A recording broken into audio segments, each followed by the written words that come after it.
Sahana Bhavatu Sahana Bhunaktu Saviryam Karavavahe Tejasvinavaditamastu Ma Vidvishabhahe.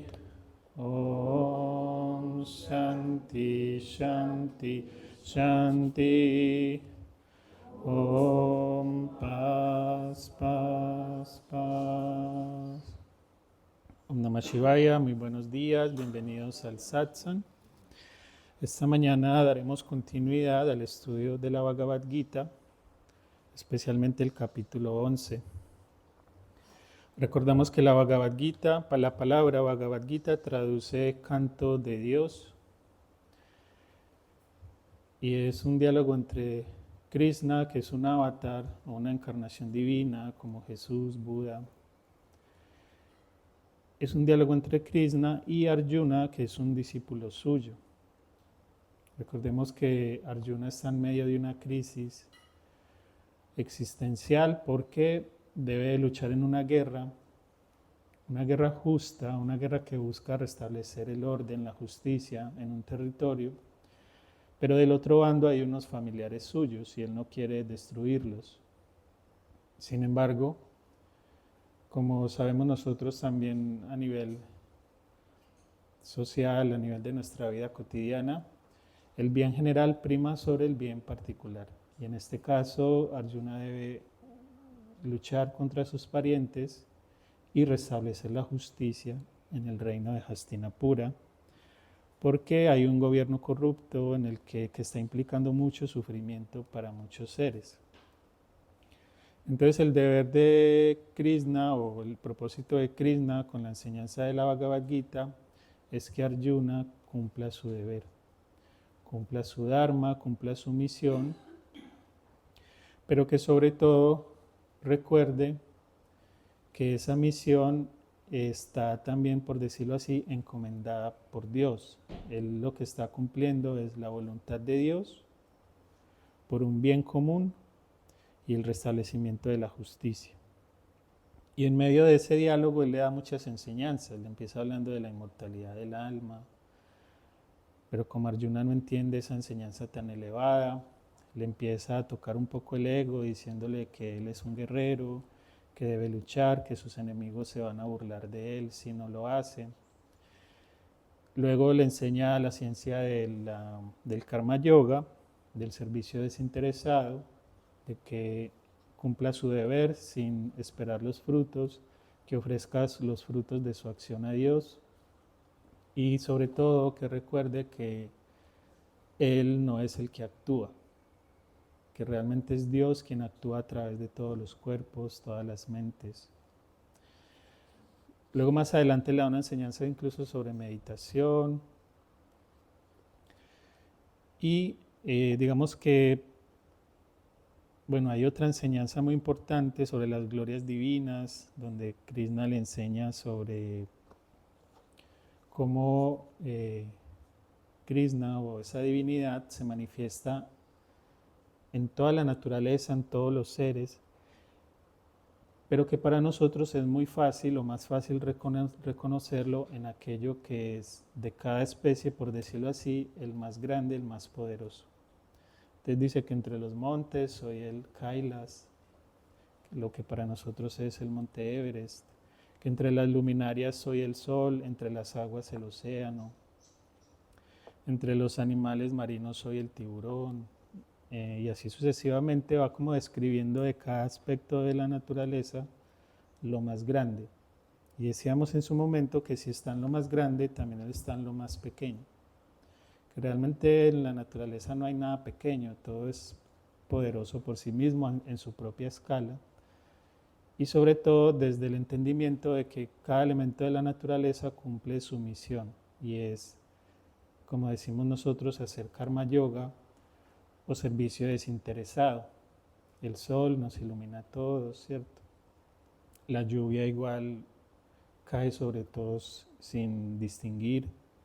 Y así sucesivamente, La naturaleza, digamos, nos da la enseñanza principal de Karma Yoga. Y llegamos a un punto en el capítulo 11 donde Krishna le da a Arjuna algo que llaman la visión cósmica. Eso también lo llaman darshan. Es un concepto pues en sánscrito que a veces se ve mucho por ahí en las escrituras o alguien habla de eso. El darshan es la visión de Dios. Cuando uno tiene un darshan es porque puede ver a Dios en todo. Y esa es la visión que le da Krishna a Arjuna en este capítulo. Y voy a leer algunos versos que ya vimos, quedamos a la mitad del capítulo como para recordar un poco de qué se trataba. Arjuna en cierto momento le pide a Krishna, deseo ver tu forma divina. Entonces Krishna le concede ese deseo y le dice, contempla mis cientos y miles de formas de diferentes clases divinas y con distintos colores y contornos. Contempla en mi cuerpo el universo entero, con todo lo móvil y lo inmóvil, centrado en el uno y cualquier otra cosa que puedas ver. Entonces Krishna le mostró numerosos ojos, bocas, aspectos maravillosos, adornos divinos. El esplendor de ese poderoso ser sería como el de 1000 soles que empezaran a brillar de repente. Entonces Arjuna, lleno de espanto, porque se asustó mucho, inclinó la cabeza y le habló con las palmas unidas. Veo a todos los dioses en tu cuerpo, multitudes de seres de distintas clases, sentado en el loto, a todos los sabios y serpientes celestiales. Te veo sin límites por ninguna parte, con muchos brazos, troncos, bocas, ojos. No veo tu final ni tu mitad, tampoco tu principio, oh Señor del universo, oh forma cósmica.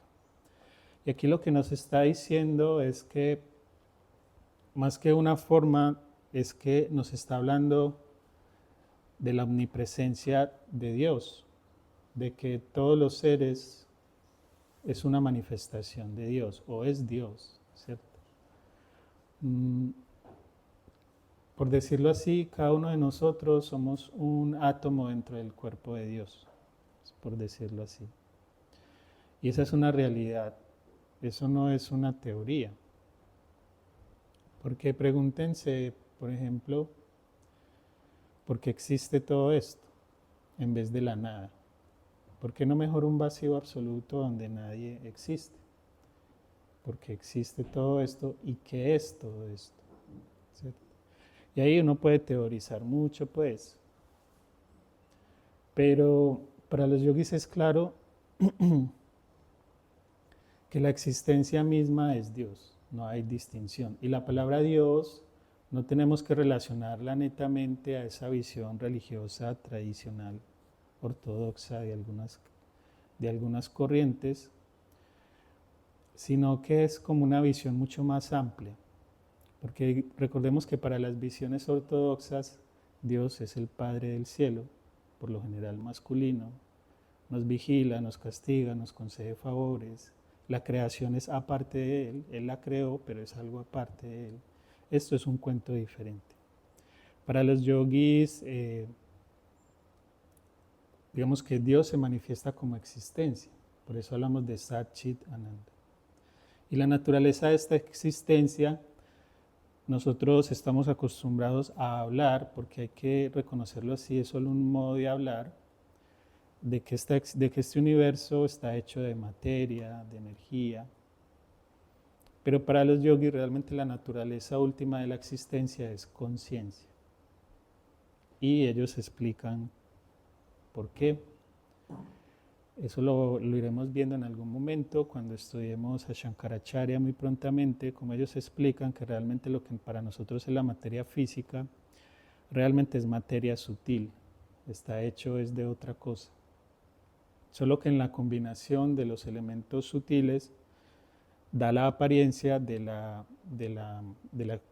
esta experiencia física, que además depende de los sentidos. Si no tuviéramos estos sentidos, nosotros no pudiéramos captar este universo como lo captamos en forma de materia, etc. Entonces, a la final, esta idea de la materia y demás es una construcción más que una cosa que está ahí afuera. Es una construcción de una visión o de una experiencia que nosotros tenemos, más que algo que realmente está ahí afuera. Pero esta discusión la podemos dar en otro momento. Pero a lo que voy es que ellos explican, que de hecho va mucho de la mano de lo que la física cuántica hoy habla, acerca pues de que realmente la materia, primero que todo, es más vacío que materia, y segundo, cuando llegan al estudio de las subpartículas, cuando llegan al quarks, al bosón de Higgs, al campo de Higgs, observan de que realmente lo único que encuentran son unas vibraciones, no realmente materia. Entonces, bueno, uno puede preguntar si de dónde vienen esas vibraciones y a la final nunca terminamos como de llegar a una respuesta última, siempre quedarán indagaciones por hacer. Entonces, al menos para los yogis, ellos expresan, cuando llegan como a ese punto último de su indagación, de que realmente es conciencia. Y la conciencia es, digamos, lo más sutil. Recordemos que nosotros hablamos de tierra, de agua, de fuego, de aire, de éter, ¿sí? Pero el éter, aun cuando sea tan sutil, sigue siendo un elemento. Más allá del éter y aún más sutil que todo eso está la conciencia.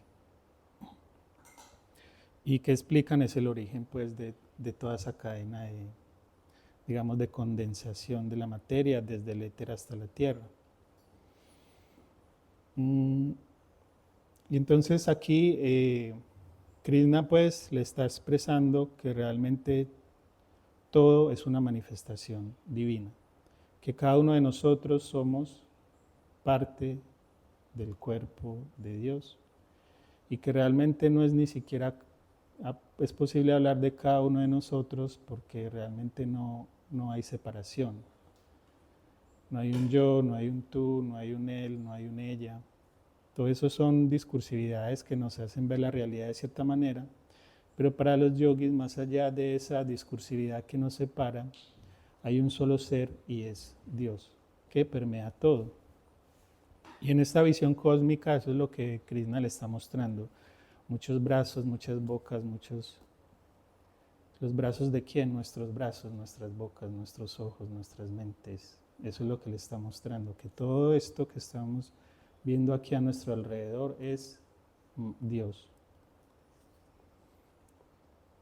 Y justamente esa es una de las metas del yoga, que podamos ver a Dios en todo. Porque es muy lindo decir, reconozco la divinidad que hay en ti, pero cuando me enojo con el otro ya no es tan fácil eso, ¿cierto? Pero cuando nosotros nos entrenamos cada día para tener esta visión, transformamos completamente cualquier experiencia en el interactuar conflictivo con el otro, que realmente no es un otro. O sea, para los yogis es claro que el otro soy yo. Eso es así de claro. Y no es solo una idea, es una experiencia directa. Que así como yo siento que este dedo es mío, realmente los dedos de todos ustedes también son míos, ¿cierto? El hecho de que no tenga una sensación directa de sus dedos no significa que no sean míos. Realmente para los yogis, ustedes son yo mismo. Bueno, voy a ir avanzando en lo que expresa el texto. Dice Arjuna, tú eres el imperecedero, el ser supremo, digno de ser conocido. Y recordemos que esto nos lo está diciendo a nosotros. Esto es lo que tú eres el ser imperecedero. Eres la cámara del tesoro de este universo, el protector imperecedero del Dharma. Eres la persona ancestral. No tienes principio, mitad ni final. El sol y la luna son tus ojos, calentando el universo con su resplandor. El espacio entre la tierra y el cielo están llenos de ti.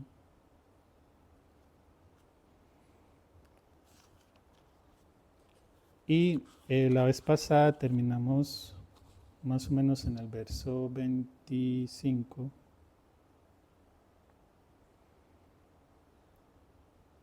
Dice algo así. O sea, Arjuna igual entra como en pánico y lo que explicábamos era que él no estaba aún preparado para esta visión, justamente porque esta es una enseñanza del Jnana Yoga y el Jnana Yoga requiere que nosotros purifiquemos nuestra mente, nuestro corazón previamente para poder comprender estas enseñanzas más allá de una idea intelectual, porque igual todos comprendemos estas palabras, pero hasta qué punto podemos experimentarlo realmente. Entonces, para poder experimentarlo, es importante tener el proceso previo de purificación a través del karma yoga, del servicio desinteresado, y entonces es un llamado también a darle un valor profundo a lo que hacemos como karma yoga, de que no es solo una tarea ahí que tengo que cumplir por obligación o a veces no con la mejor actitud o prefiero estar haciendo otra cosa. Pues yo creo que a muchos nos pasa eso, que preferimos estar haciendo otras cosas más tranquilos, con más tiempo libre incluso, pero realmente el estar haciendo karma yoga y el no tener incluso tiempo libre para el ocio es lo mejor que podemos hacer si realmente queremos purificar nuestra mente y nuestro corazón. Porque si no lo hacemos, pues nos vamos a demorar más tiempo en realmente llevar estas enseñanzas a una experiencia. Y creo que todos, de alguna manera, buscamos esa experiencia espiritual. La experiencia espiritual que nos permite sentir una felicidad verdadera, que va más allá del, digamos, de la felicidad que llamamos mundana y que tiene que ver con el disfrute de los objetos, de otras cosas que no tienen nada que ver con la conexión interna de la fuente de felicidad que ya hay en mi corazón. Entonces, digamos que algo que para nosotros a veces puede ser una carga, realmente es lo mejor que nos puede pasar para purificarnos internamente. Y asimismo con el Bhakti Yoga y con el yoga de la devoción y con el Raya Yoga, el yoga de la meditación. Yo sé que no todo el mundo conecta con las prácticas devocionales, con las oraciones, las puyas, los rezos, los cantos a Dios. Por muchas razones, pues, a veces porque no es mi religión, otras veces porque no creo en Dios. Pero más allá del tema religioso, de nuevo, ortodoxo, pues, es más cómo yo puedo transmutar mis emociones y cómo puedo yo despertar un sentimiento, por un lado, de gratitud y de amor ante la vida misma, ante la existencia. Así no lo llame Dios. Es que la palabra no tiene que llevarnos a un conflicto. Más allá de esa palabra es eso que es supremo para cada uno de nosotros. Todos nosotros tenemos algo que consideramos supremo. La naturaleza, el universo, todos entramos en asombro cuando alzamos la mirada al cielo, vemos la luna, las estrellas, el sol, cuando nos metemos al río, cuando conocemos gente bonita, gente amable, sabia. Digamos que para todos hay algo que nos conecta con algo supremo, con una experiencia espiritual. Y así no lo llames Dios, simplemente es lo que es supremo para ti. Entonces las prácticas devocionales también buscan conectarnos con eso que es supremo para nosotros. No debemos como negarnos la oportunidad de conectar con estas prácticas porque las vemos más desde una connotación religiosa ortodoxa. Eso no es la idea, sino que tú desde tu interior practiques tu propia devoción independiente de los símbolos que hayan aquí. ¿Cierto?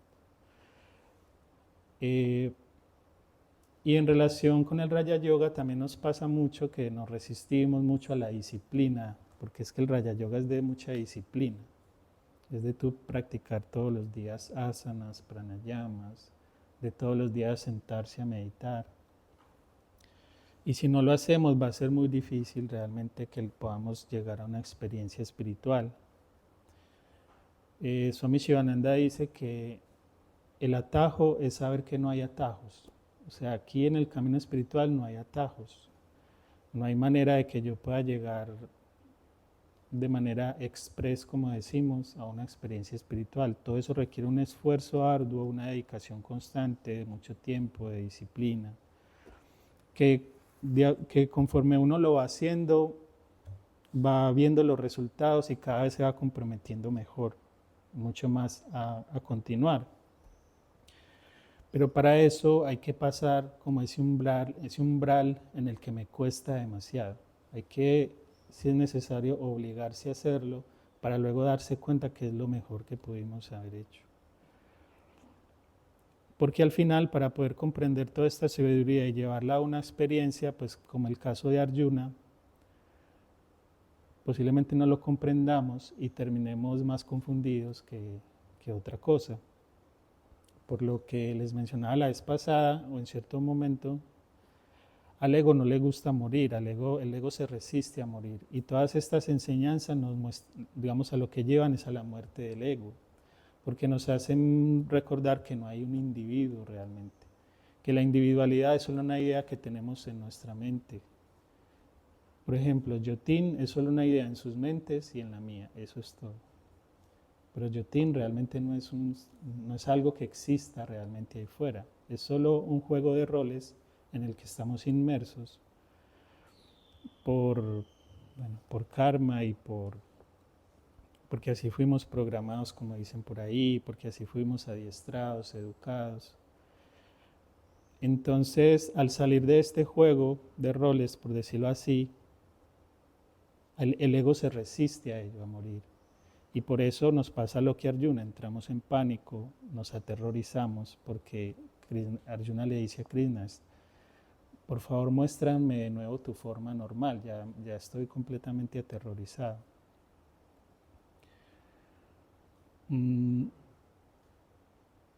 Y también le dice una parte muy bonita, bueno, no es tan bonita, pero se las voy a leer, dice así.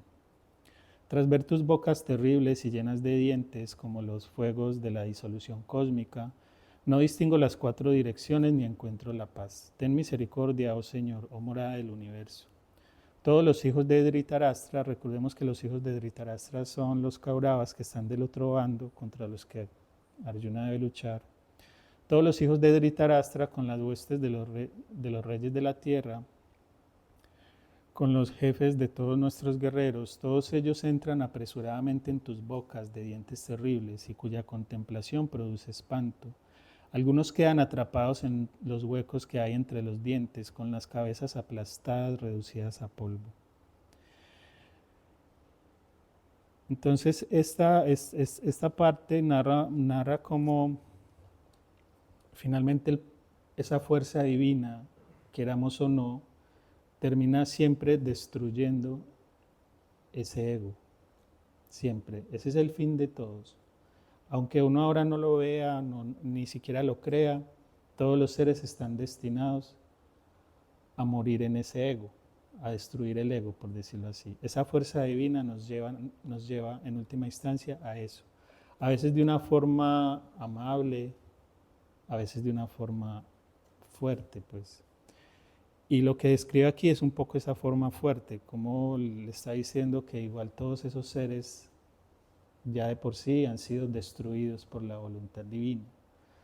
Porque Arjuna teme confrontar a sus parientes, destruirlos, pero Krishna le está diciendo, ellos ya fueron destruidos por mi fuerza. Tú solamente eres un instrumento para cumplir mi voluntad.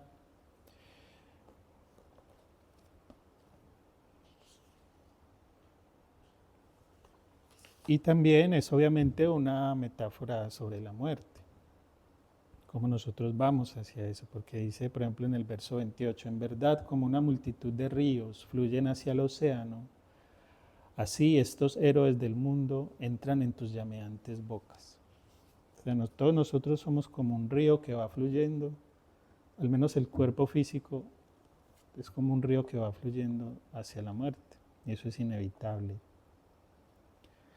Y también todo esto debe llevarnos a una reflexión profunda, porque sí, yo sé que me voy a morir y todos nos vamos a morir, eso ya lo sabemos. Y pues preguntémonos qué estamos haciendo con nuestra vida, qué valor le estamos dando a cada día, a cada momento, a cada acción. Si estamos enredados en bobadas, si estamos peleando con cosas que no tienen sentido. ¿Qué prioridad le estamos dando a la práctica espiritual y a las cosas que verdaderamente nos van a permitir llenar nuestro corazón de plenitud mientras estamos aquí y después de esta vida? O si queremos seguir perdiendo el tiempo en cosas que están ahí para entretenernos, para matar el tiempo hasta que llegue la hora de morir y hasta luego, ¿cierto? ¿Qué valor queremos darle a esta experiencia?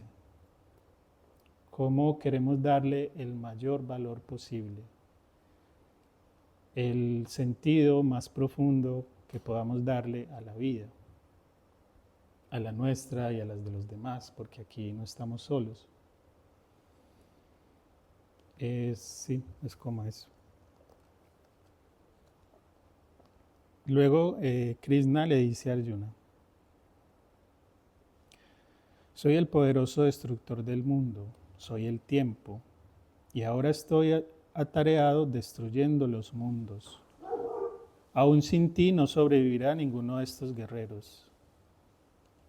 Así pues, levántate, vence al enemigo y disfruta del reino incomparable. En realidad, ya todos ellos están muertos.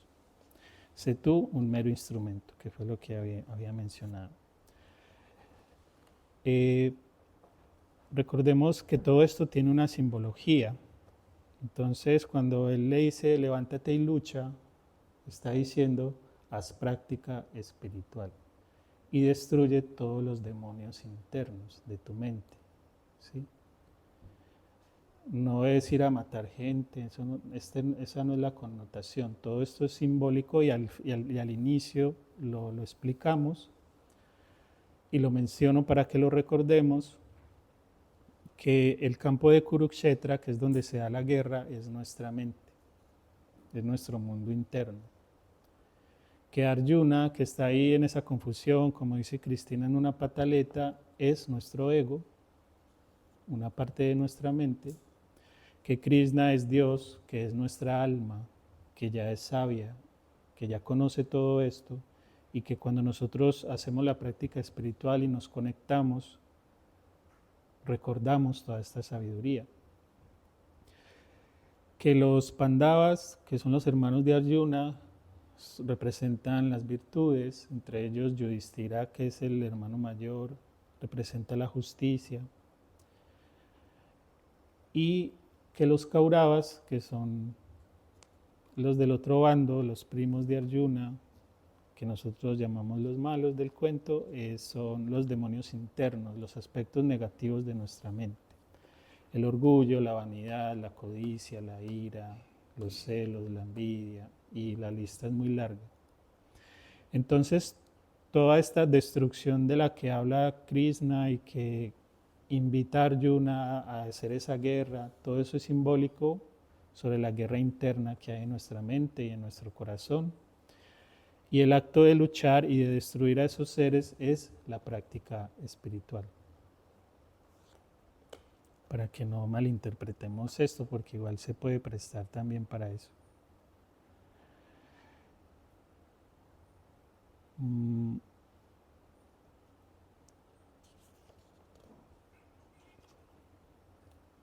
Vuelve y le dice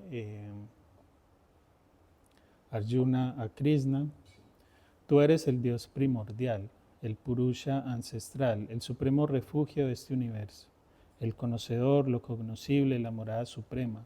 El universo está lleno de ti, oh ser de infinitas formas. Te saludo por delante y por detrás, te saludo por todos los costados. Tú llenas todo con tu poder y tu valor infinitos. Tú eres todo. Entonces es otra vez reconociendo esa omnipresencia o esa visión de que Dios es todo. Todo lo que tú ves, todo lo que escuchas, todo lo que tocas, todo lo que hueles, todo lo que comes, todo lo que experimentas es Dios. Todo lo que piensas es Dios. Incluso lo que no nos gusta. Y más fácilmente lo vemos en lo que nos gusta, pero también en lo que no. De hecho, pues digamos que hay unas partes un poco complejas de comprender de estas enseñanzas, porque incluso el sufrimiento es Dios. ¿Sí? Porque no hay nada que escape de esa fuerza divina, no hay nada. Entonces, y eso a veces es complejo de comprender frente a la crueldad que vemos muchas veces ahí fuera. Ahí ya los yogis pues toman mano de lo que es la explicación sobre la ley del karma, etc. Pero digamos que sin ahondar mucho en eso, porque es otro tema, para los yogis todo es voluntad divina, nada escapa de eso. Aquello que nos parece muy negativo tiene de trasfondo una enseñanza elevada. Shivananda lo dice así en una parte de sus textos. Dice, el odio está para glorificar la paz, o el amor, por ejemplo. No, él lo dice así, el odio está para glorificar el amor, la guerra está para glorificar el odio, y así. Porque es como el contraste, una experiencia negativa nos lleva al deseo de encontrar el opuesto. Por ejemplo, cuando yo siento dolor físico, yo no quiero tenerlo. Yo quiero, o por ejemplo, cuando yo tengo una enfermedad, mi esfuerzo se enfoca en buscar la salud. Y por eso me hago tratamientos, voy al médico, cambio de hábitos. Cuando estamos en una experiencia negativa, inmediatamente nuestra mente se enfoca en buscar el positivo, el opuesto. Entonces a eso se refiere. Y detrás de eso hay una enseñanza espiritual para cada uno de nosotros según nuestras propias condiciones. Esos momentos tan oscuros que a veces tenemos de mucho dolor, de angustia, de tristeza, bueno, todos sabemos pues eso, están ahí para mostrarnos que tenemos que esforzarnos en transformarnos, en desear cosas diferentes, que no nos lleven a esas experiencias negativas, ¿cierto? Porque muchas veces esas experiencias negativas están ligadas a elecciones que nosotros hicimos en el camino, por querer cumplir ciertos deseos, ciertos propósitos, pero quizá no preveímos que iba a tener consecuencias negativas. Y entonces nos invitan a que a la próxima vez elijamos diferente, hagamos algo, busquemos algo distinto en el cumplimiento de esos propósitos. Y luego Arjuna le pide perdón a Krishna, porque recordemos que Krishna, bueno, recordemos no, si no lo saben les cuento, Krishna y Arjuna son primos. Ellos desde niños jugaban, pero en este contexto de la Gita, Krishna es el maestro ya de Arjuna, es como su gurú, su consejero. Y al parecer, hasta ese momento, si bien Arjuna desde niño había visto que Krishna era un ser pues extraordinario, muy sabio, hasta ese momento no había reconocido que era Dios mismo. Como que lo veía era como un ser extraordinario, pero no como un avatar. Y en este momento él ya reconoce eso, ¿cierto? Cuando le dice tú eres el ser, el Dios primordial, él ya ha reconocido eso y le dice lo siguiente, todo lo que haya dicho por descuido, presunción, dirigiéndome a ti, oh Krishna, como un amigo meramente, sin conocer esta grandeza tuya. Cualquier manera en que te haya insultado por diversión mientras jugábamos, descansábamos o estábamos sentados comiendo, en compañía te imploro que me perdones todo eso. Tú eres el Padre de este mundo móvil e inmóvil, tú eres digno de ser adorado por este mundo, tú eres el Maestro más grande, no existe nadie igual a ti. ¿Cómo va a haber entonces alguien superior a ti en los tres mundos, oh ser de poder sin igual? Por eso te imploro tu perdón, inclinándome, postrándome ante ti, oh Señor adorable. Tienes que perdonarme como un padre perdona a su hijo, un amigo a su amigo, un amante a su amada. Estoy encantado de haber visto lo que nadie antes había visto, pero el miedo aflige mi mente. Muéstrame pues de nuevo esa forma anterior, ten misericordia de mí, oh Dios de los dioses, oh morada del universo. Entonces aquí vuelve y le pide que vuelva a su forma normal, porque hasta ahora le está mostrando esa forma cósmica. Ya Arjuna ha reconocido la divinidad de Krishna y le pide perdón. Y otra vez uno se pregunta, ¿qué quiere decirme esto a nivel práctico en mi vida cotidiana? Y yo diría lo siguiente: ese ser con el que tú te has peleado es Dios. Pídele perdón y pídete perdón a ti mismo también. Porque justamente no hemos reconocido que ese ser es Dios. Es como el caso de Arjuna con Krishna. De pequeñito jugaba, lo insultaba, lo molestaba, sin saber que era Dios. Y lo mismo pasa con nosotros mismos. Ese ser con el que nos hemos peleado, no hemos reconocido que realmente es Krishna, es Dios. Cuando lo veamos, nos vamos a dar cuenta de que no tenía ningún sentido ese conflicto que generamos entre nosotros. Eso considero que es importante como rescatarlo de aquí, porque esto va más allá de como les digo, de una enseñanza elevada, espiritual, por allá abstracta. Todo lo que aquí se está diciendo hace parte de nuestra experiencia directa en la vida cotidiana, ¿sí?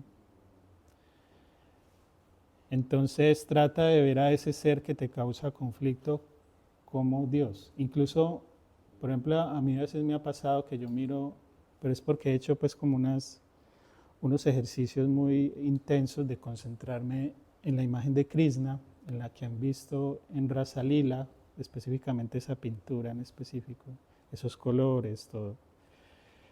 Y no sé por qué, a veces me ha pasado que miro a alguien y veo ese rostro, veo el rostro de Krishna.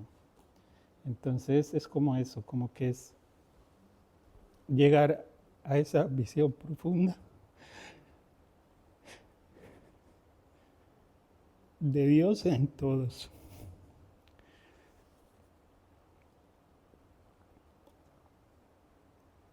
Porque esto nos ayudaría a superar mucho daño que nos hacemos entre nosotros. Es como el punto.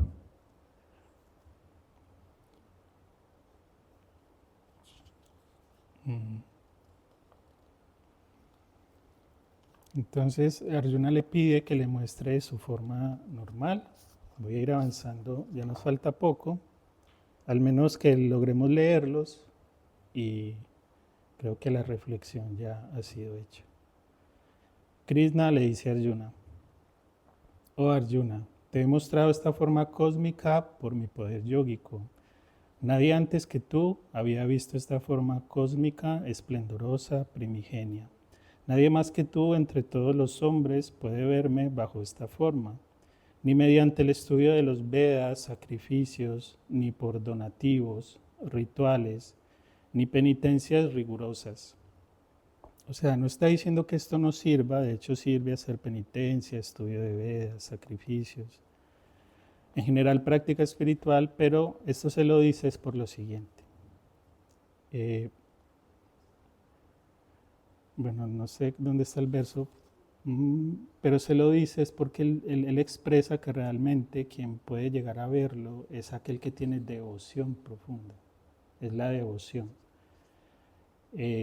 Más que la forma, porque nosotros podemos hacer muchas cosas formalmente, pero con qué intención, con qué devoción lo hacemos.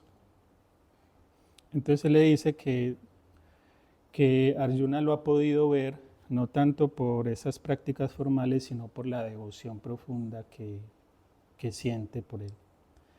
Entonces le dice: no temas ni te aturdas al ver esta forma mía tan terrible. Contempla de nuevo sin miedo y en el corazón alegre mi forma anterior. Habiendo hablado así, Krishna volvió a mostrarle su propia forma, adoptando su forma benigna o ya pues su forma normalita de 2 brazos. Consoló al que estaba aterrorizado. Y Arjuna vuelve y le dice: viendo tu apacible forma humana, me he sosegado y he recuperado mi naturaleza.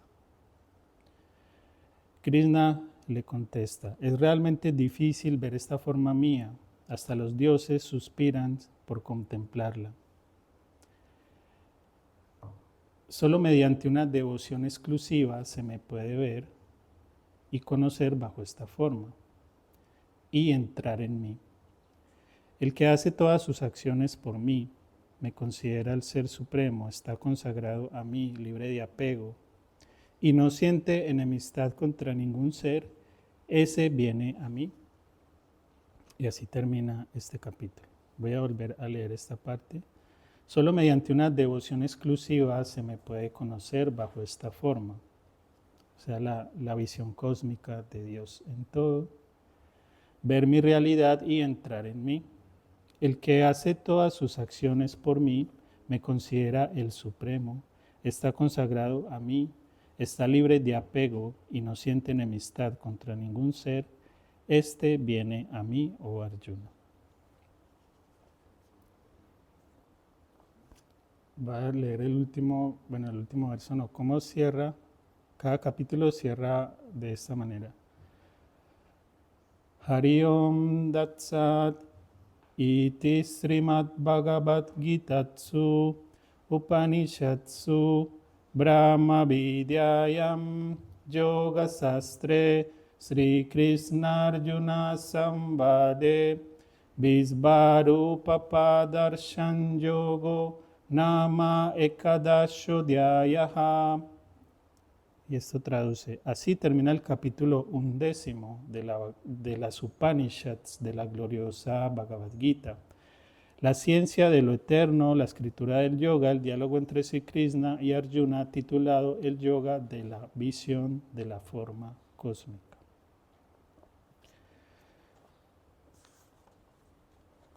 Bueno, vamos a cerrar los ojos un momento, a sentir qué enseñanza nos queda de este capítulo. Y con la intención y el deseo de que podamos despertar nuestra devoción y el deseo de ver a Dios en todos los seres, en todas las cosas, en todas las experiencias. Vamos a cantar el Mahamantra una vez juntos. Hare Rama, Hare Rama, Rama Rama, Hare Hare, Hare Krishna, Hare Krishna, Krishna Krishna, Hare Hare. Bueno, voy a compartir los anuncios. Queremos invitarlos a participar del profesorado de yoga básico de 21 días entre el 24 de abril y el 15 de mayo. Una oportunidad para profundizar en todo el conocimiento del yoga, incluyendo la Bhagavad Gita. Una oportunidad para nosotros, regalarnos la oportunidad de estudiar y practicar el yoga a profundidad y también adquirir herramientas para compartirlo con otras personas. Asimismo, profesorado de yoga prenatal y acompañamiento al embarazo del 15 al 22 de mayo. Es un profesorado especializado para las madres, para compartir yoga y acompañar madres gestantes. Luego, en Semana Santa, el profesorado avanzado con Jorge Arango, del 27 de marzo al 5 de abril. Y en esa misma Semana Santa, retiro de yoga y familia en la selva, del 1 al 5 de abril. El próximo retiro lo tendremos este fin de semana, el próximo del 6 al 8 de marzo, sobre yoga y meditación. Invitarlos también a las clases de principiantes que se dan cada fin de semana aquí en el ashram y en Atman Yoga 2 veces a la semana. Pueden consultar en la página web atmanyoga.co la información de estos cursos en Medellín. Y también invitarlos al programa de peregrinación que llamamos Viajes al Origen. El próximo es Atámesis en el puente del 20 de marzo. Y el siguiente a Suriquí en el Urabá el viernes 15 de mayo. Es como un programa en el que queremos invitar a las personas a conectar espiritualmente con lugares sagrados, ancestrales, más como peregrinos que como turistas. Así que están cordialmente invitados a consultar más información en las redes sociales y en la página web. Y vamos a cantar el mantra final y el Arati, deseando que este conocimiento de la Bhagavad Gita podamos interiorizarlo y tener esa visión cósmica que tuvo Arjuna.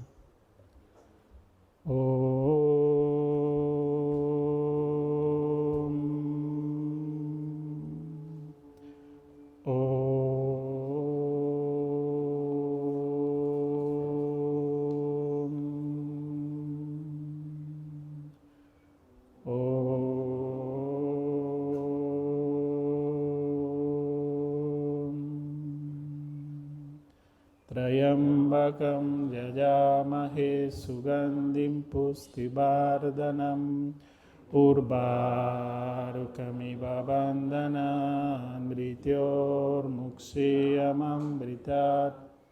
Om Trayambakam yayamahe sugandhim pustivardhanam urvarukamiva bandhanam mrityormuksiyamamritat.